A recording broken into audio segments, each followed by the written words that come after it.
ഇന്ന് ഞാൻ വന്നിരിക്കുന്നത് ഒരു സ്വീറ്റ് കിച്ചടിയുടെ റെസിപ്പിയുമായിട്ടാണ്. എല്ലാവർക്കും എൻ്റെ പുതിയൊരു വീഡിയോയിലേക്ക് സ്വാഗതം.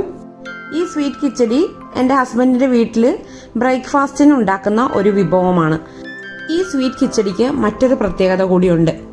ജനിച്ച് 6-7 മാസം പ്രായമായ കുട്ടികൾക്ക്, അതായത് കട്ടിയാഹാരമൊക്കെ കൊടുത്തു തുടങ്ങുന്ന ആ ഒരു പ്രായമുണ്ടല്ലോ, ആ സമയത്ത് ഉണ്ടാക്കി കൊടുക്കാൻ പറ്റിയ ഒരു വിഭവം കൂടിയാണ് ഈ സ്വീറ്റ് കിച്ചടി. അതായത് ആ പ്രായത്തിലുള്ള കുട്ടികൾക്ക് സാധാരണ നമ്മൾ കൊടുക്കുന്നത് റാഗിയുടെ കുറുക്കും അല്ലെങ്കിൽ സൂചി ഗോതമ്പിന്റെ കുറുക്കൊക്കെ ആയിരിക്കും. എന്നും ഒരേപോലത്തെ ഫുഡ് കൊടുക്കുമ്പോൾ കുട്ടികൾക്ക് മടുപ്പും തോന്നും. അങ്ങനെയുള്ള സമയത്ത് നമുക്ക് മാറ്റി പരീക്ഷിക്കാവുന്ന ഒരു വിഭവം കൂടിയാണ് ഈ സ്വീറ്റ് കിച്ചടി. അപ്പോൾ ഇതെങ്ങനെയാണ് ഉണ്ടാക്കുന്നതെന്ന് നമുക്ക് നോക്കാം. ഈ കിച്ചടി ഉണ്ടാക്കുന്നത് ചെറുപയർ പരിപ്പ് വെച്ചിട്ടാണ്. ചെറുപയർ പരിപ്പ് ഇവിടെ 1 കപ്പ് എടുത്തു വെച്ചിട്ടുണ്ട്.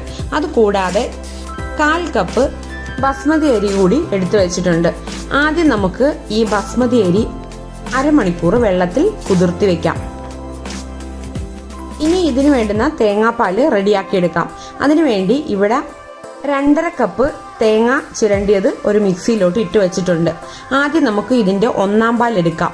അതിന് വേണ്ടിയിട്ട് 1 കപ്പ് വെള്ളം ഒഴിച്ച് നല്ലതുപോലെ മിക്സിയിലൊന്ന് അരച്ചെടുത്തിട്ട് അരിച്ച് 1/4 പാൽ ഇവിടെ എടുത്തു വെച്ചിട്ടുണ്ട്.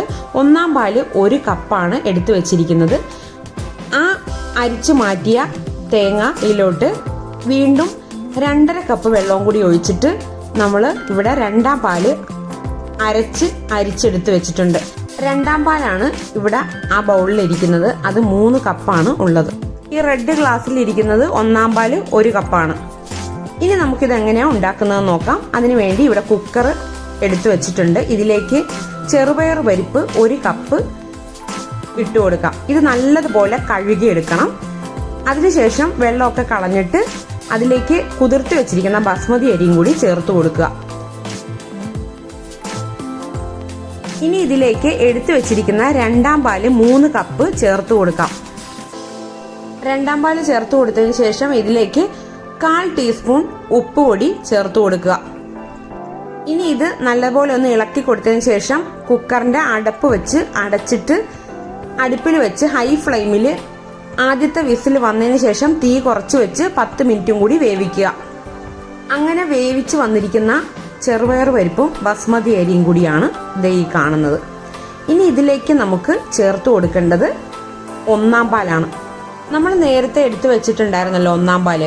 അതിലേക്ക് 1/4 ടീസ്പൂൺ ഏലക്ക പൊടിച്ച് ചേർത്ത് നല്ലതുപോലെ ഒന്ന് ഇളക്കിയെടുക്കാം.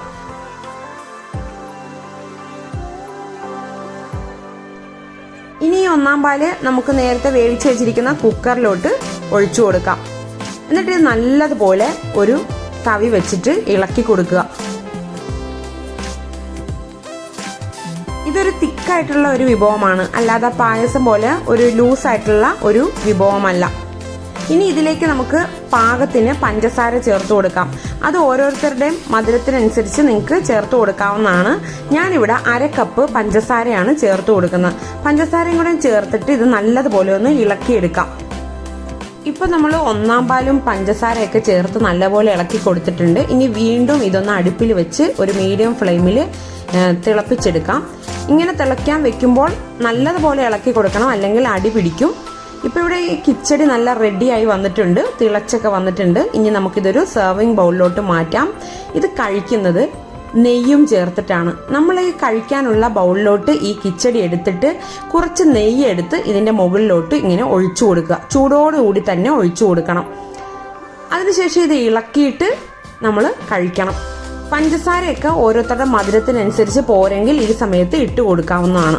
ഇതിനൊരു ഭംഗി കിട്ടാനായിട്ട് ഞാൻ കുറച്ച് കാഷ്യൂ നട്ട്സും കുറച്ച് റൈസിൻസും മുകളിൽ വിതറി കൊടുത്തിട്ടുണ്ട്. ഞാൻ ഫോട്ടോയ്ക്ക് ഒരു ഭംഗിക്ക് വേണ്ടി മാത്രമാണ് ഇത് വിതറി കൊടുത്തിരിക്കുന്നത്. ഇൻഫൻസിനൊക്കെ കൊടുക്കുമ്പോൾ ഈ കാഷ്യൂ നട്ടും റൈസിൻസും ഒന്നും ചേർക്കാൻ പാടില്ല, അത് പ്രത്യേകം ശ്രദ്ധിക്കണം. ഈ വീഡിയോ നിങ്ങൾക്ക് ഇഷ്ടപ്പെട്ടെങ്കിൽ ഒന്ന് ലൈക്ക് ചെയ്യുക, കമൻറ്റ് ചെയ്യുക, ചാനൽ സബ്സ്ക്രൈബ് ചെയ്യുക. മറ്റൊരു നല്ല റെസിപ്പി ആയിട്ട് നമുക്ക് അടുത്ത ദിവസം കാണാം. Thank you, by.